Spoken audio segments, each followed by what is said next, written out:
appreciative learning approach, an approach for learning based on learners' potential, in research writing. My nature of work with regard to my designation and my position in senior high school tackle about the concept of research writing for practical research 1, 2, and I3. And in this case, teaching and learning, when we talk about teaching and learning, varied strategies, approaches, and methods are implemented. And in the context of the research paper, I am dealing with experiential learning. That experiential learning is the process wherein the knowledge is created through the transformation of experience of the learners, and as well as holistic approach and emphasizes on how this experience in terms of cognition, in terms of experimental factor and emotions are influence the learning process. Now, in this philosophical point of view or the rationality of the research paper, now I deal with appreciative learning approach because we look into the experiences, how these potentials of the learners can be used in the concept of writing research paper. And since Senior High School Dulong Bayan offers APM, STEM, and PPM to be exact, home economics, and FIs. Therefore, the nature of approach or the nature of the strategy on how to really embrace research writing is two important aspects. Thus, the principle underlying with appreciative learning approach is believes that students come with a rich array of positive experiences. Whatever be the experiences they do have, the skills they do have, we can use that one in terms of writing research paper. And then it seeks to discover and celebrate students' experiences of success that can be compelling basis for a positive visions of possibility. Because we believe, or the school believes, that it is important that it is not only dealing with the STEM, the ABM, the academic strand that can able to make a research paper, but as well as equipping our TVL learners and other track. And in the concept of the appreciative learning approach, the researcher made use of the model coming from the appreciative inquiry, which is the 4D models, discovery, that is valuing the work of the learners based on their perspective.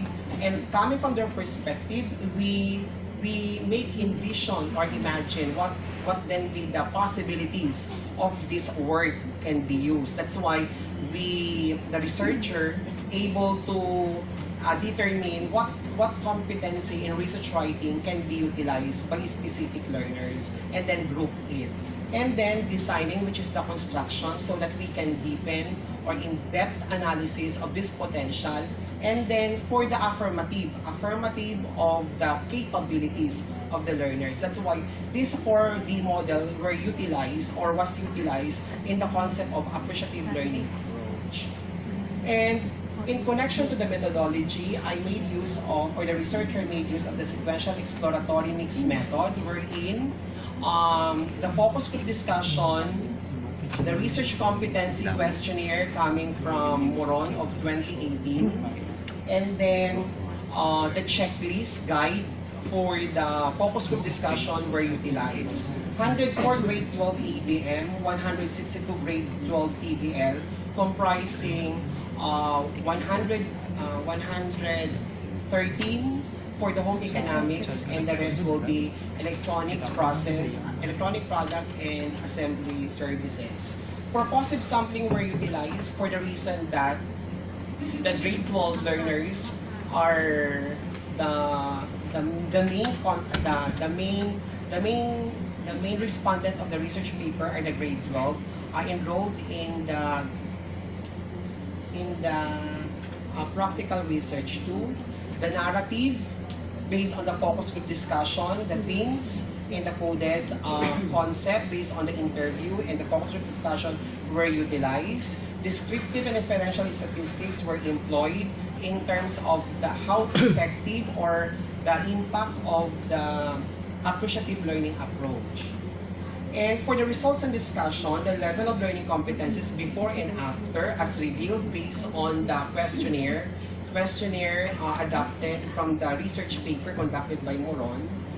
Before, for the identifying and formulating the research problem, delineating, and then interpreting, analyzing, that is on the low competency based on the description and based on the numerical value assigned. While for selecting research methodology and writing research report, it was found out to be not competent, where the composite weighted mean is 1.76, which implies that the research competencies before was not competent.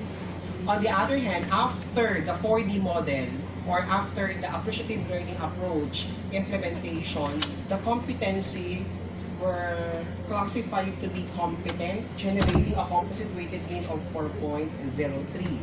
Now, in terms of significant difference on how effective or how is the level of competency significant before and after, it was found out to be significant in terms of the alpha level of the p-value rather of 0.013 compare from 0.05 using the t-test dependent means. The decision is to reject the null hypothesis, which implies that there is an improvement using the appreciative learning approach. And for the narrative, the researcher made use of the totality as a generalization, that learners feel confident and motivated if we able to use and appreciate the competencies that learners have. To conduct the research, since valuing things that we're doing from the perspective of the learners as to skills acquired and competences developed in relation to the strand in a senior high school were considered as opportunities in writing research. Conclusion, not competent to competent before and after. Appreciative learning approach improves the research competences of the learners. Appreciative learning approach does not view learners as lack of ideas, because they do have ideas and we have to embrace their potentials and capabilities. For the impact, at the end of the semester or at the end of the research, 20 research papers were produced from the ABM comprising of 2 sections, 18 papers from home economics strand composing of 2 sections, 5 papers from the EPAS. A total of 43 research papers. And for the recommendation, knowledge and learners' research competences need to be analyzed and have in-depth study. For dissemination of the principle underlying the appreciative learning can be conducted, since it was found out that the APA is effective or it improves the research competencies. Future study may be conducted to elicit the impact of the appreciative learning approach. And in refining the effective school operation and providing quality education services to learners, we need inputs, and this can be given to research conducted in the field. That's why we do have dissemination. This is Bagharing Lexi. Maraming salamat.